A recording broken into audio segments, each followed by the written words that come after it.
Hi, everybody. I appreciate your coming here this afternoon. I brought the sun with me. You're welcome. Hopefully, the forecast is wrong, which is forecasting rain, but then we'll maybe get a chance to look at some of this stuff tonight. Keep our fingers crossed. How many of you were here on Thursday night? Anybody? Anybody try the binocular observing Olympics? Anybody try that? Any success? Boy, look at all those hands going up. Well, that's too bad because last night obviously was a fail, and tonight we don't know. But hopefully you'll have a chance to do it. If not here, at least take it home with you or find it online, like was mentioned, available on Stellafane's convention website, and give it a go. There are 20 objects altogether. Some are quite simple. A couple are even naked eye if you know where to look. A few others require a good dose of averted imagination to see them, but that's the idea. It's meant to be a challenge. So hopefully you'll give it a go, and if you do get at least 15 of the 20, you do get a pin commemorating the circumstance. So I'd encourage you to do it tonight if it is clear, and if not, at least for your own enjoyment. And hopefully we'll be back next year with number 7, and with any luck, we'll bring 3 nights of clear skies next year.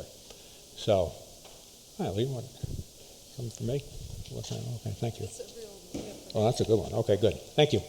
Anyway, so 2 eyes are better than 1. That's been my mantra really since I first got involved with astronomy. That was way back in 1968 when there was a total eclipse of the moon on Good Friday, April of that year. And my 6th grade science teacher assigned us to look at it. We were doing an astronomy unit earlier that winter. And so we took a look at it, how to write a report, what we saw, and so forth, and submit it that following Monday. And I still can't explain it, but something that night just caught me. And here I am still preaching this stuff, since 1968. And the reason I link it in over here, at my side to view that eclipse was a now long deceased pair of 7x35 binoculars. So binoculars have been a really integral part of my astronomical journey since that journey had its very first step back in April of '68. I learned about Stellafane through Sky and Telescope, and my first Stellafane was in 1969. I haven't attended every year. I've missed 3, so this is my 52nd year, like Rich also. But 1970, my second year here, was my first dose of stellar rain. And anybody else here in 1970, out of curiosity? It poured. Just a really miserable event that was. But I was back in 71 anyway, and enjoyed it and have continued to do so since. But anyway, so on to the topic at hand, though. Binoculars, 2 eyes are better than 1. Anybody own binoculars, out of curiosity? Well, that was a much better breeze. Okay, good. How do they work? They work pretty good? They work fair. They look. I had some nice conversations at the SWAT meet this morning, but also yesterday and even Thursday here. People coming up to me asking about some problems they were having with their binoculars. And so I got to talk a little bit to them individually, but I suggested, if possible, either attend this talk and ideally bring the binoculars with you, and maybe we can kind of work things out. Because I'm going to talk about things to look for to see if your binoculars are up to snuff, or if there maybe is something wrong with them, or could you make them better? And just to, if you're looking to maybe purchase another pair of binoculars, things to look for, and so on. But first, a brief history quiz. We just got a dose of a history lesson the past hour or so, but now let's steer it over to binoculars. Who invented the telescope? We don't know. Well, ballpark it. Lippershey. Right, exactly. Hans or Johann, or I've seen his first name a couple of different ways. Lippershey did. Who invented the first binoculars? No, not me. I appreciate that. Who was that? The exact same guy, apparently. The exact same guy. It turns out that some records suggest, and there he is there, you see the years he was alive, 1570 to 1619, so rather young life, passing away at 49. First telescope came along from him, or possibly his children. There's some discussion about if his kids were playing around since he was a spectacle maker. But in December 1600, he apparently built a binocular version. It was probably, some records suggest, between 3 and 4 power, smaller than 50 millimeter aperture probably, so it was rather modest by some standards. But early records also suggest that 3 out of the 4 earliest documented telescopes were also binoculars, as a matter of fact. So just as binoculars have been part of my astronomical journey since step one, it looks like binoculars have been part of the telescopic astronomical journey that civilization has taken ever since the first was invented. All binoculars, regardless of the design, and there are many designs, and we'll talk about them a little bit, but they all use common terminology. I wonder how well you speak binoculars. Those of you who are seasoned veterans know this stuff probably inside out. Some of you, however, may be new to some of this, and so I'd like to just sort of define a few terms, and then we'll kind of expand on them, what I refer to as binobabble. Some common terms, you see magnification and aperture, and you can see the list on the screen over here. And let's take a look at them to see if we all understand what they mean and how they impact your binocular observing experience. Beginning with some numbers, magnification and aperture. When we refer to binoculars, we always refer to them by their magnification and their aperture. Okay, so we have 10 by 50 binoculars, we have 16 by 70 binoculars, 20 by 80 binoculars, and the list just goes on. Of course, the first number is the magnification, and the second would be the aperture of each of the two expressed in millimeters. So 7 by 35 binoculars, 7 power 35 millimeter objective lenses, and so on. There are some standard combinations, and these are some of the more common standard combinations that you see. And the numbers are important because not all binoculars serve equally well in different applications with different users. An important consideration if you're looking to evaluate binoculars, if they're good for you under your viewing circumstances, or maybe not, what are you trying to get out of them and so forth, something you have to take into account is referred to as the exit-pupil. That is to say the diameter of the cylinder of light coming out of the eyepiece entering your eye's entrance pupil. Okay? To find out what the exit-pupil is on any pair of binoculars, you simply take those two numbers and divide let me use the green one now. That's why I have two arms. Divide the aperture by the magnification to get the diameter in millimeters of the exit pupil. Okay? So 7 by 35 binoculars, 35 divided by 7, 5 millimeter exit pupil. 7 by 50 binoculars, 50 divided by 7 is about 7.1, and so forth. Okay? Matching the exit pupil to your individual circumstances is critical to get the best benefit from a given binocular. A lot of people, though, when they first get involved with astronomy, they're interested in viewing the sky with binoculars, they run into a myth. And it's still, I know how it kind of started, but it's still being expressed today, and it's just plain wrong. Fake news, as they say. Bino myth number one is 7 by 50 binoculars are the best night glasses. And in fact, you look around in various printed literature, sales, brochures, and so forth, they're still referred to often as night glasses. 7 by 50 binoculars. And I have to admit, my second pair of binoculars were 7 by 50 binoculars because I bought it as well. And it turns out that's not necessarily correct. Again, it depends on you and your circumstances. This probably was actually a byproduct of World War II because during World War II, Bosch and Lohm, if I can, now why is this advancing? Hello, hang on. Where did that come from? Okay, well, let's just advance it the old-fashioned way. There you go, okay. Bosch and Lohm had a contract with the Navy to supply 7 by 50 binoculars, and the advertisement inferred that they were being purchased for nighttime surveillance purposes. And so post-World War II, 7 by 50 binoculars sort of became the night glasses, the preferred night glass combination of aperture and magnification to go with. Turns out, like I say, it's not necessarily true at all. Maybe it is, but by and large, it is not. Okay, it is not. Ideally, the exit pupil should be less than the diameter of your eye's entrance pupil under the conditions that you're viewing the sky. Now, of course, your eye's pupil will expand and contract depending on the amount of ambient light and so forth. So you need to know then, to match the binocular to you, you need to know your eye's entrance pupil, if you will, diameter under specific conditions. Now, how can we do that?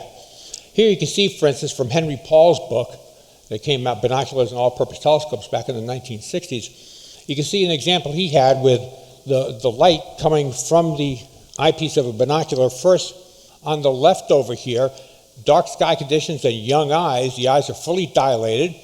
The cone of light coming out, or expresses the cone, it's really more of a focus cylinder, enters the eye over here. You want the diameter of that exit pupil to match the incoming entrance pupil of your eye. If it's larger or smaller, you're not well matched to those binoculars. You take the same binocular, though, and you bring it to light-polluted skies. Now your eye is not fully dilated, and so light is being wasted. But at the same time, the larger aperture of the binocular will transmit more light pollution, and the end result is you get a lower contrast experience. And if you're looking for difficult objects that are maybe low contrast or more challenging, you're not going to see them with those binoculars because they're not as well matched. I mentioned I have a pair of 7x50 binoculars, got them back in high school actually, and still use them today, but I also have a newer pair of 10x50 binoculars with a 5mm exit pupil, and even though it's the same aperture, I can see things in the 10x50s I can't see in the exact same setting with 7x50s. In fact, I've taken both pairs out, and I look at a target with one pair and then the other, and it's pretty clear that 10x50s win under somewhat light-polluted conditions. If you were to use them under better conditions, maybe the 7x50s would work to your benefit. So you have to sort of gauge you and where you are to really see what's the best combination for you. At the same time, you have to take your age into account. If you're young, you find your age on the x-axis over here, the horizontal axis, and you'll see, for instance, we have 20 and 40, 60, 80, and so forth. And then vertically over here, the fully dilated pupil, okay, under perfectly dark conditions, okay, expressed in millimeters. And if you take a look at this graph, which I dug up from a publication called Aging and Dark Adaptation over here, you'll see that, I hate to tell you, as you get older, things don't quite work as well as they used to. That's probably not a news bulletin to most of us, but in this case, your eye's pupil at the same time doesn't work as well as it used to back in the day. You pretty much reach your peak performance, that's to say your eye's pupil in terms of dilation under perfectly dark conditions, reaches peak performance somewhere in your teens. Okay, somewhere in your teens. But as you step into more adulthood, it's sloping right on down until you pretty much bottom out as you're getting between your 70s, 80s, and that's where they sort of cut it off, but I assume it more or less flattens out as you go. So you'll see that if you're, let's say, I don't know, pick a number, let's say you're 40, under perfectly dark conditions, then a 7mm exit pupil might be, or at least 6.5, might be okay for you. It might be okay. But that's if your eye is fully dilated. If you're viewing under light-polluted conditions, it's not going to get that large, and so you probably want to go more toward a 5 or even a 4mm exit pupil. Here I am at my advanced age, and I have a 5 on a good day. And where I live on Long Island, it's never dark, the sky that is, and so I'm probably more toward the 4s now. So it's just, life happens, that's just the way it goes. But things to keep in mind when you're viewing, if you have a pair of binoculars and say, geez, they don't work as well as they used to. It might be because of this. The binocular has nothing to do with it. It's your fault. Okay, your age's fault. It's just, stuff happens. The way it is. All binoculars nowadays, except for the really simple straight-through opera glass style, we're not really talking about them here, but all have sets of prisms inside. Different design. The idea is light enters the objective, bounces around these prisms, comes out through the eyepiece, correctly oriented. So up is up and down is down. Everything left is left and right is right. Things aren't upside down, things aren't sideways, mirror image left, right, and so forth. Different types of prisms. Two general designs of prismatic binoculars these days. We have roof prisms and we have poral prisms. Poral prisms are the much more common type, with the familiar zigzag barrel. And in fact, I have a pair of my 10x50s over here that I brought just to hold up and sort of poke at as we're going. There we go here. And you can see there the familiar prismatic design, just like so. Inside poral prisms, You have pairs of prisms nested together just like so. Light comes in, zigzags through the prisms, pops out through the eyepiece. Roof prisms do essentially the same thing, but in a different way. And they follow a slightly different, more nested path, as you see. So they have a sleeker barrel design. Polar prisms, the light comes in, follow it along, and you'll see we hit 1, 2, 3, 4 surfaces out to passes through the eyepiece to your eye. Okay? That's how polar prisms work. Roof prisms, a couple of different designs, but two are the most common. You'll see Schmidt-Peckham. They're the ones that if you have a pair of roof prism binoculars, that's probably what you have. They're the most common. You'll see light comes in and follows a real zigzag path, hitting 1, 2, 3, 4, 5 reflective surfaces before it bounces out through the eyepiece. Again, they're the most common type roof prism binoculars. Higher end binoculars, many of them offer Abbe-Koenig design. And you'll see the benefit immediately where light only bounces off of 3 surfaces before it passes through the eyepiece. Every time it strikes an optical surface, a reflective surface, you're going to lose a little bit of light. And so often these will produce, all other things being equal, produce superior images to the Schmidt-Peckhams, just because it has less light loss as it goes through. There are other factors involved. That's oversimplifying it. But in general, that's a fairly true statement. All binoculars should have coatings on their optical surfaces as well, the lenses, the prisms, and so forth. The idea with coatings, of course, just like with our eyepieces, you want to make sure that you don't see reflection. Now here, admittedly, the ambient light we have in the pavilion is sort of preventing you from seeing it, but if you have a good eye, you might see a ghost image of the moon right over here. That tells you that the lens I used to take this picture has less than adequate coatings. Maybe because I have the internal reflection causing that off-axis ghost image. With the proper coatings, that could be minimized, if not completely eliminated. Are your binoculars coated? Do they have optical coating? If so, is it coated optics, fully multi-coated optics? What does this tell you on the tailstock of the binocular? In this case, with these 15 by 70 binoculars, you'll see that it says fully multi-coated. That tells you that every optical surface, lens, prism, and so forth, has multiple thin layers of typically magnesium fluoride built up to suppress internal reflections and in the process enhance both image sharpness but also contrast. The contrast is really key when you're looking for things up in the nighttime sky. The manufacturer should tell you that. They should tell you that. You can confirm it for yourself, but they give you a hint, at least in most cases, on the tailstock of the binocular.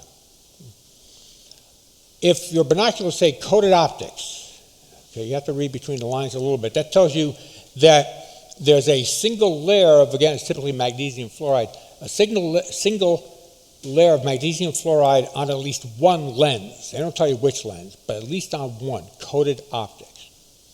If it says fully coated optics, that means there's a single layer of magnesium fluoride on every air-to-glass surface. You can tell if you have coated optics by if you hold the binocular at arm's length and have light sort of shine in from an angle, look at the color on the coating, color of the coating on the lens rather. If it has sort of a purplish, bluish quality to it, that tells you that surface at least has a single coating on it. Okay? So that's confirming that what they're saying is true. If it's multi-coated, you take a look at the reflective coating on the lens, and you're going to see that it's not really purplish, but it's sort of a weird purple-green combination. Again, you hold it at arm's length and tilt it with a light coming in, indoor light could be okay, even a bright sky, and look at the color of the coating. Again, they should tell you multi-coated optics or fully multi-coated optics on the tailstock, but again, you can confirm that for yourself. The ones that I brought, over here, my 10 by 50s, I take a look at the tailstock, and sure enough, right over here, it tells me fully multi-coated optics. And I check, and I can see the coloring on at least the outer surfaces, and I'm not going to take it apart to confirm everything inside, but at least it gives me a kind of a warm and fuzzy feeling to telling the truth. Sometimes, if you're looking at low-end binoculars, you'll see either ruby-coated or in some cases green-coated lenses. You ever see these? They're really pretty. They're terrible optically, but they're really pretty. Avoid them, okay, at all costs. They are, not only don't they do anything, they actually impede the viewing. So you never want to use those. Those are the really low, those are the lower end ones that you really want to avoid anyway, but that's one of the reasons why you want to avoid them. As I'm going along, if you have any questions at all, please don't wait for the end. Just, stick your hand up. Yes, sir. We also use binoculars daytime vision in our eye because they're small. Yes. So we're getting too much light there? He's asking if I use the binocular during daytime and my pupil is much smaller, am I getting too much light? Yeah, technically the answer is you are. Okay. Is it going to impact your experience? No.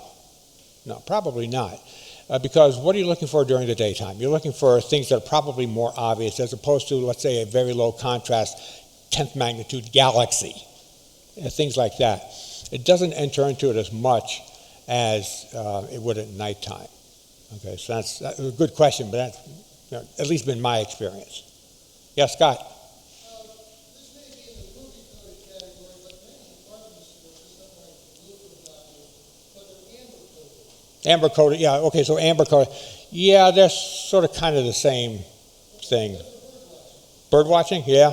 And they're kind of saying, I stick with the tried and true stuff, on the left over there. The fully coated or better, the fully multi-coated stuff is probably the better. Yeah. I would invite him to take a look through a pair like Swarovski or other very, very high-quality bird watching binoculars. Okay. You mentioned. They're fully multi. Oh, I bet they are. You mentioned I'm dry mouth. Swarovski. What he said. Okay. Swarovski. Yeah. And they are actually, I have a pair of Nikon 7x35, which I consider very nice for bird watching. Somebody let me look through a pair of the Swarovski. If I had ever dropped them, I would still be in bed. But they are so much better that you can't understand how they do it. He makes a good point saying how he has Nikons and they're good, but these others are just, another level up, right? Years ago, had to be 15 now, maybe even 20, I did a shootout, a review for Astronomy Magazine, looking at typically somewhere in the 70 to 80 millimeter aperture range. I had a couple of, I had my own personal Fujinons, I had Nikons, the so-called Astrolux model, had a couple from Orion, Celestron, there were a couple of, and Zeiss. And Zeiss, they were only 60 millimeter. I think they were 16 by 60s. I think that's what it was. Anyway, but they were the smallest aperture. So naturally, I expected the images to be good, but maybe a slightly smaller aperture, I was going to see less in terms of magnitude penetration. Those Nikons just blew those other things out of the water, like this. I had them up here, and I had several people looking at them, set up side by side, and we all kind of played around with them. And it was just, those Nikons were, the Zeisses were a religious experience. They were just, I've never seen anything like it before or since. My Fujinons are really good, but geez, those things were amazing. So you're right, you do get what you pay for often. They do some magic in there. There's some, I think it is. It's spirits in there, I think. I don't know what it is. But yeah, they really do some amazing stuff, some of these things. Yeah. But be aware of the coatings. Okay, be aware of the coatings. Also be aware of the field of view. In other words, how large a view do you take in when you aim your binoculars wherever you're aiming them? Well, most binoculars, at least many nowadays, I shouldn't say most, I haven't taken a poll, but most binoculars will express their field of view in so many feet per 1,000 yards. Okay? So many feet per 1,000 yards. And that simply means that if you had like this, 378 feet at 1,000 yards, if you had a ruler that's exactly 378 feet long and you looked at it from 3,000 feet away, it would just fit into your field of view. Now, I don't know about you, I don't have rulers and I'm like looking, 3,000 feet away and so forth. I look at the sky. And so to convert, to see exactly how wide the real field of view of your binoculars is, simply take however many feet at 1,000 yards, divide that by 52.5, and that's the number of degrees, angular degrees up in the sky, you can see. So these, again, go back to my 10 by 50s. These have, where am I here? 6.5 degree. 6.5? Yeah, 6.5 degree field of view, which is a typical number that you're going to see. So some are narrower, some are wider.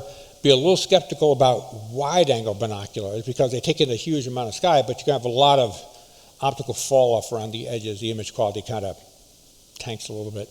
So if you're picky about this, if you're looking for a really true flat field with pinpoint stars all the way out to the very edge, the extra wide-angle ones probably you're not going to be happy with them.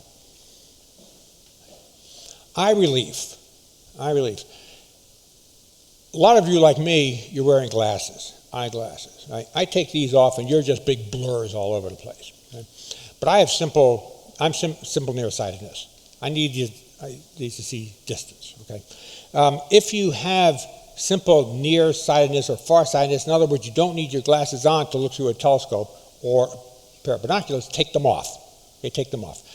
Because you want to make sure that you can be comfortably situated between you and the eyepieces of the binoculars that you're looking through. This is referred to as the eye relief. Okay, the eye relief. If you're too close, in other words, if the eye relief value is very small, you're practically laying on top of the eyepiece, which is very uncomfortable. If it's too long, then you're holding this cantilever binocular in front of you, and that's very uncomfortable as well. So you want to get a sort of a nice compromised distance. Here are some of the values. Personal opinion, I say that if you have anywhere from 18 to 22 millimeters of eye relief, that's good, with or without glasses. With glasses, if you have astigmatism, let's say, like my daughter has astigmatism, she has to wear glasses, okay, to view through anything, any eyepiece. And so for her, the high end of it is especially critical because you have to get these glasses between you and the binocular now.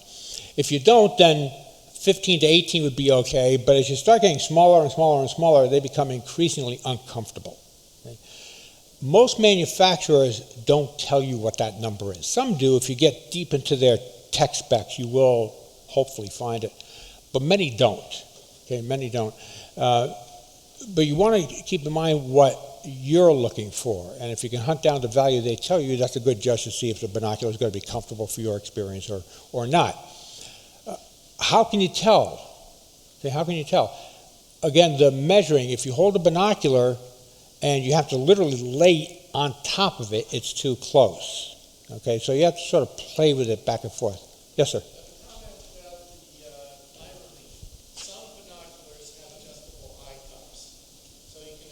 That's true.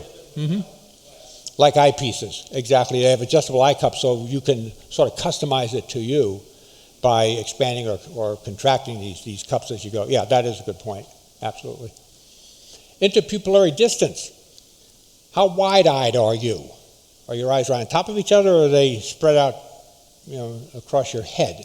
The interpupillary distance. What's yours? Anybody know what their interpupillary distance is? Easy enough to check. Okay? All you have to do, get a ruler, preferably in millimeters. Okay? Small thing, 6-inch ruler, something like that. Right? Stand in front of a mirror. Okay, go to the bathroom. Okay, stand in front of the mirror. Close your left eye, I should say. Then hold your ruler such that your left eye is now closed, such that your right eye is lined up with the 0 mark on the ruler. Okay?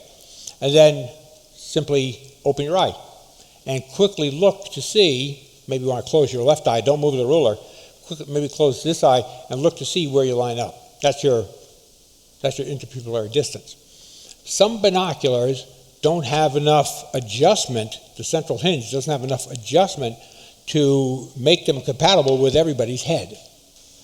This pair I keep going back to with mine fits me perfectly nicely, but a friend of mine, he's got a big head. I call it a fat head sometimes. But anyway, and he can't open them up enough. So that's something to keep in mind also. Question. Are there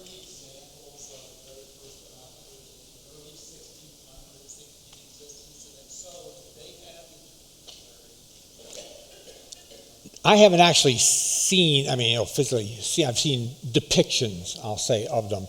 And no, they really were just two telescopes, nailed together is what it amounted to.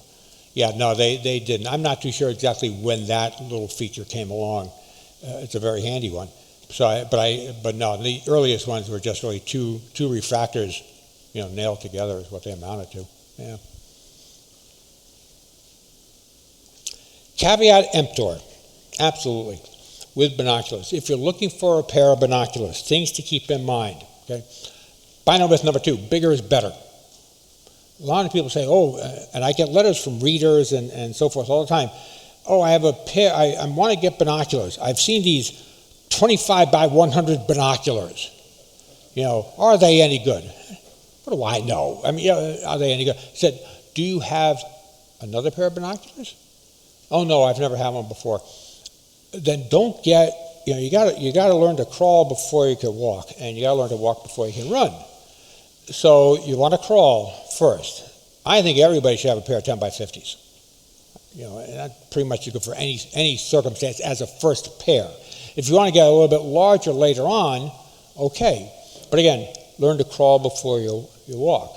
So no, bigger is not always better at all. There are many drawbacks to giant binoculars, especially if it's your only pair, especially if you've never really experienced binoculars before, you're just getting into it.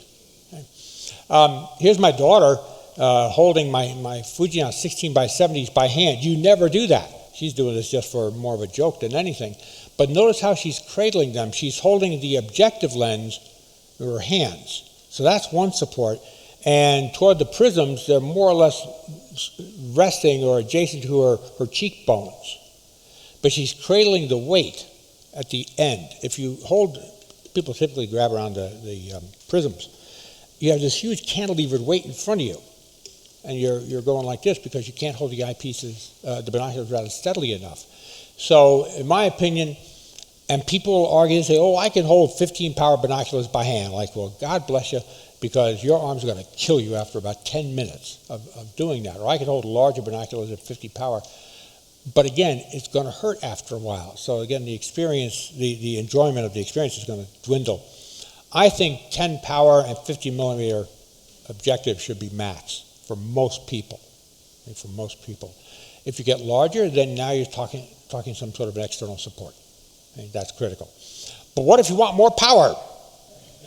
What are you going to do? Well, then along comes image-stabilized binoculars. Anybody own image-stabilized binoculars? Canons or whoever, Zeiss has them, Fujian has them, and so forth. They're great optics.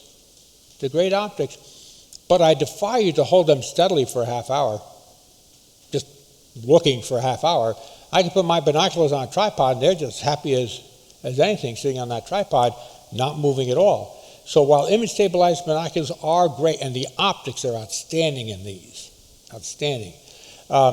they come at a price tag, number one. And number two, you still have to be able to support them on something if you're going to do more than just a casual quick glance.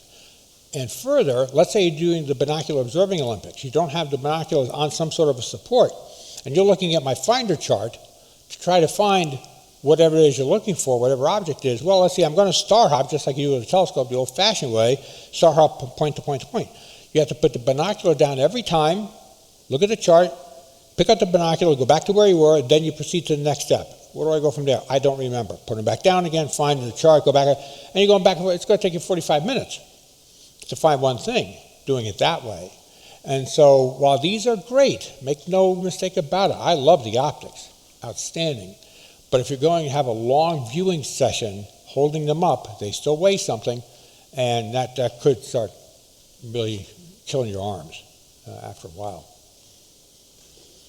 For polar prisms, look at not just are they polar prism, but if so, what glass are they made out of? They should say on the tailstock.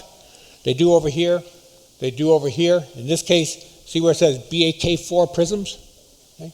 That tells you the glass that the prisms are made out of. Okay? Here we have the optical design for the polar prisms again.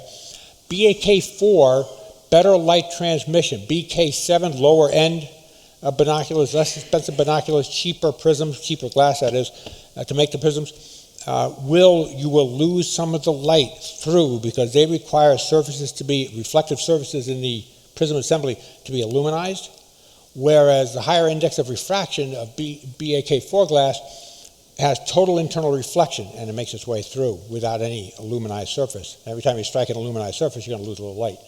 So that's why BAK4 has better light transmission. So you're looking for that as well. A quick way to tell if you have BAK4 versus BK7, let's say the manufacturer didn't tell you, hold the binoculars up, hold them at arm's length, look through the eyepiece, okay, the eyepiece, and if you see the exit pupil looking almost like a diamond shape, that's BK7. You see light fall off around the edges. BAK4, it's going to be a nice, evenly illuminated circle coming out. So that's what you're looking for. Now, my first pair of binoculars were BK7. They were low-end binoculars, okay? And they were 7x35s. I still ultimately saw 85 Messier objects through them from my suburban backyard in Connecticut. 85. That was before the Astronomical League had any binocular Messier award. So it can be done. But it's done better with BAK4 than BK7. As far as roof prisms go, they're more expensive typically. They must be much more precisely assembled. Okay? Common designs, I mentioned a couple of them already. Amici's another one. Again, precise prism alignment, because if they're only off a little bit, you end up with a double image. Poro prisms, I don't want to say they're more forgiving, but in terms of assembly, they are a little more forgiving in terms of precision assembly. That's why the roof prisms cost more money. You also want to make sure that the coatings say not only multicolored, but phase-corrected coatings. Okay, phase-corrected coatings. The way roof prism assemblies, I'm running out of time, but the way roof prism assemblies work, you have to have multiple internal reflections inside the prisms. They split the light into slightly out-of-phase beams, whereas these coatings sort of force them back into phase again as they come back to your eye, come out to your eye, to the eyepieces. So you want to make sure you see phase-corrected coatings if you're going with roof prisms. And again, the Abbott Koenig are probably the best of the bunch in terms of design. You have binoculars, are they any good? Hold them up to the sky, take a look at the star field. Do they suffer from astigmatism? The stars in the center are in focus, the stars on the edge are out of focus. So you focus on the stars out of the edge and the internal will go out of focus. So take a look at the edge around it. Is it a soft edge or are they sharp to the edge? Is it a so-called flat field or not? Look also for distortion, offset, in this case, the full moon to one side of the field. Is the moon still round or is it suddenly a bit oblong, a little oval? That's distortion caused by the optics themselves of the binocular. Here we have field curvature, sharp in the center. They're fuzzy at the end, so I focus on the edge stars, and now the middle stars are fuzzy. Okay, so that's field curvature. Very, very common, this stuff. As I test binoculars, you see it all the time. Lateral color, okay, false color, chromatic aberration, and so forth. Do you see that? So things to judge. Also check them outside during the day as well. Look for field curvature, how we have focus here, but these the focus goes off, and you see how it almost has sort of a curved look. It's kind of hard to see in this. It's better to check for distortion if you have just a brick wall someplace. You want nice vertical and horizontal frames of reference. Aim your binocular there. Barrel distortion is also another common problem. Take a look. Do the lines all look straight? All the seams look perfectly straight to you, both vertical as well as horizontal in this picture? Or are they a little bit off? Okay. Well, if I put in 3 lines for reference, you can see they are off. Okay. Barrel distortion. Okay. Again, a common problem. Camera lenses too show this stuff, unless they're really high-end as well. But barrel distortion. The middle looks reasonably straight, but here, look at that bowing over here, and likewise bowing in the opposite direction there. And if I did the vertical test, you'd see the exact same thing. Chromatic aberration, just look up at trees. Better a cloudy, bright day like today than a clear blue sky, but you can see the chromatic aberration. Okay, you see the reddish on one side, bluish on the other in this case. Okay. As far as focusing goes, I personally prefer center focusing if I'm hand holding. If I'm putting the binoculars on a tripod or some other external support, it doesn't really matter. But central focusing like this is much easier to accomplish if you're holding them by hand as opposed to individually focused like these Fujinon show. These can get much more precisely focused, but again, you have to have really the tripod, binoculars rather on a tripod to do a good job of focusing. And focusing is certainly critical. You can, of course, if your eyes are slightly out of sync with each other in terms of strength, you do have an adjustable diopter on one side. You could adjust that so you compensate for the one eye's difference to the other eyes by adjusting that. After you focus the main view, then you fuss around with the adjustable diopter to make it good for that eye too. Binoculars to avoid. Anyone ever see permanently focused binoculars? No such thing. Okay, no such thing. They never focus on stars. Okay, they always focus maybe a couple hundred feet away. Most stars are farther away than a couple hundred feet, and so they don't focus well at all. Likewise, zoom, unless they're really high-end stuff, zoom binoculars do not hold alignment well. And so you'll get very inferior results. Likewise, with so-called rapid focus, the seesaw focusing over here, never got a sharp focus. Not for astronomy. Maybe for looking at birds, maybe for looking at a ball game, keeping an eye on your neighbor, they're just fine. But not for stars. Because stars need a really sharp focus. Okay. As far as tripod support goes, you could buy all these attachments, like here's my Fujinons on a very, very flimsy tripod that I own. Okay. But you have the L adapter, the L bracket over here. Trouble is, those tripods are really small, and I'm really tall, and so I can't possibly look through those binoculars comfortably on that tripod, which is a typical tripod you could pick up at a big box store. You know, it's just not a comfortable thing. So you need a taller tripod, which they do make, or better still, a flexible parallelogram, either purchased or homemade. There have been some outstanding homemade flexible. I didn't see any today. Maybe they're up there and I just missed them. But some outstanding models have been displayed, crafted by amateur telescope makers, shown here at Stellafane over the years. Just outstanding. And they're not that hard to make, quite honestly. You can get very artistic with some, come up with chairs. I love this thing here, the Star Rocker. So that was homemade. I love the push pin Big Dipper over here on the headrest. I think that's really cool. So let's wrap this up. So we talk about binoculars. So what are you going to look at tonight? Okay, what can you look at the next clear night? I mentioned already my boo list, the Binocular Observing Olympics. It is available on the website, Stellafane website. 20 objects. Take a look at them. These are some of the best and at the same time some of the most challenging things to look at in the current sky, the early August sky. So by all means, take a look. I supplied not only the list of 20, but also finder charts for each of them. So you can use those, hopefully, as an entire package to view, and then also descriptions of each what you're looking at and so forth. So I really would encourage you to download it if you haven't already. Give it a go. And if you enjoy it, I'd love to hear from you. My email address is right at the very bottom of page 1. Drop me a line. Tell me what you think of it. You know, if it stinks, tell me it stinks. If they're impossible, tell me they're impossible. If you thought it was a good idea and you'd like me to do it again next year, I'd like to hear about that also. Any suggestions for objects for next year? I'd love to hear about them as well. So certainly, please feel free to drop me a line and let me know. Also, the charts that you see with the listing came from a freeware software that I posted on my website, philharrington.net. It's called Touring the Universe Through Binoculars Atlas. It's a companion star atlas software for my book, Touring the Universe Through Binoculars. And the software is free, so it works with Windows. We don't have a Mac version, but it works with Windows.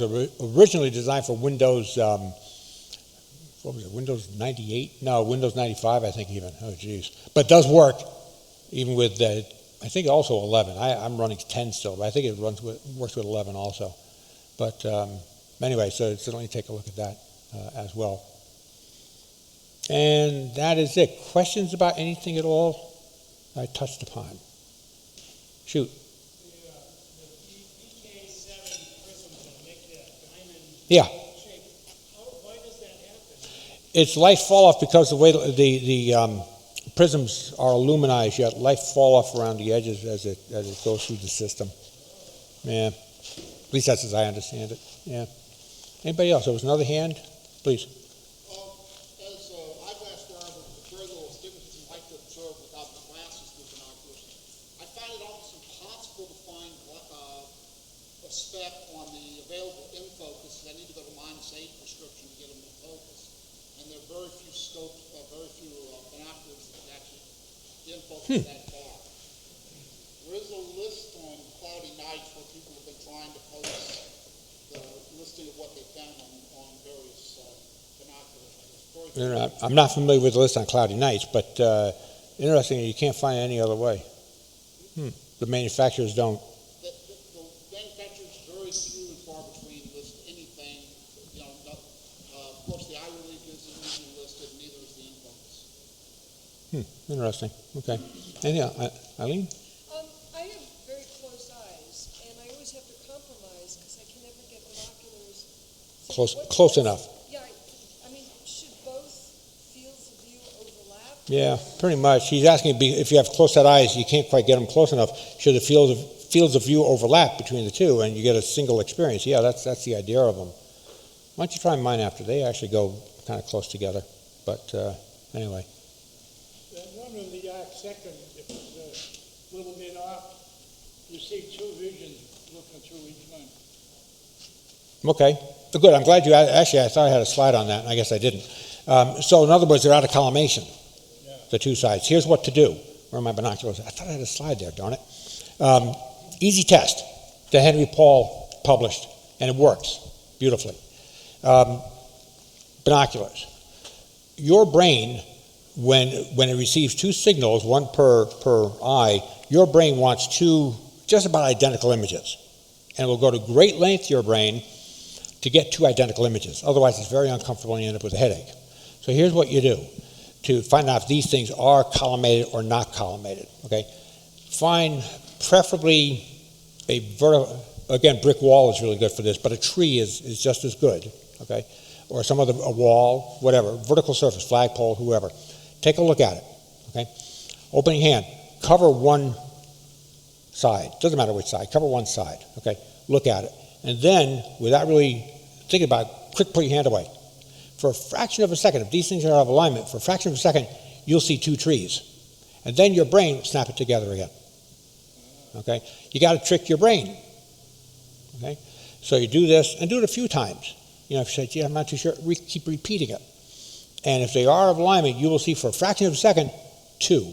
And then they snap back together. The reason I say vertical, you do horizontal also, but vertical works better, and as opposed to just a random scene. But you want to look at that, and then you see a quick snap together again.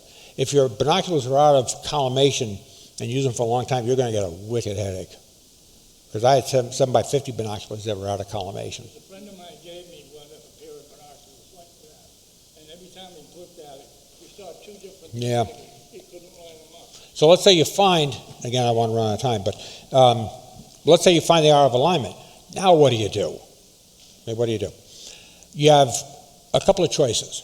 Okay, choice number one is you could find, there are third-party binocular repair shops, which you can Google. Okay, find that out. Yeah, And I bought a book that says how to repair. okay, then another one is you buy a book. Trouble is, not all binoculars are made the same.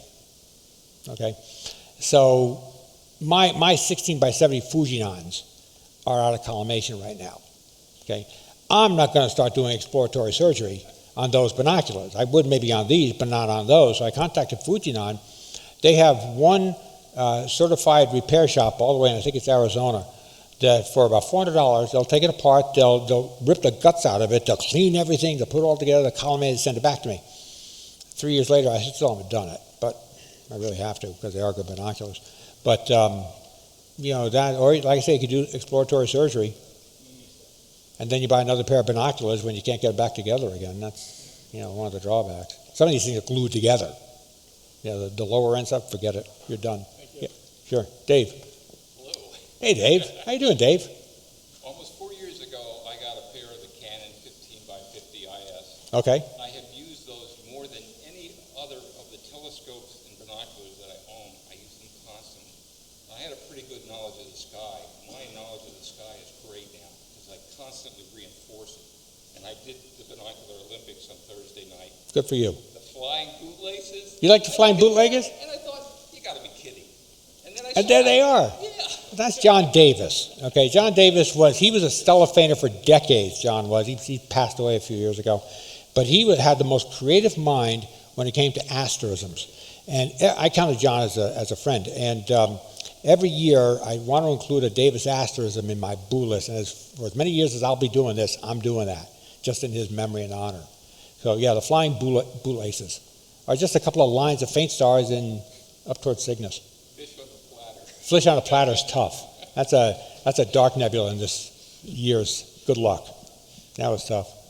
Is there any other questions about anything? Do you recommend using pointers, red dot pointers on binoculars? Oh, for the big ones, it's handy to have something to use them to aim. Yeah, I don't with my 25 by 100, but it would be a good thing to have. Yeah, and I should really get on that and try to figure out how to put one on that, There's is easy to somebody use. over here that. Oh, sure. Sorry. I have a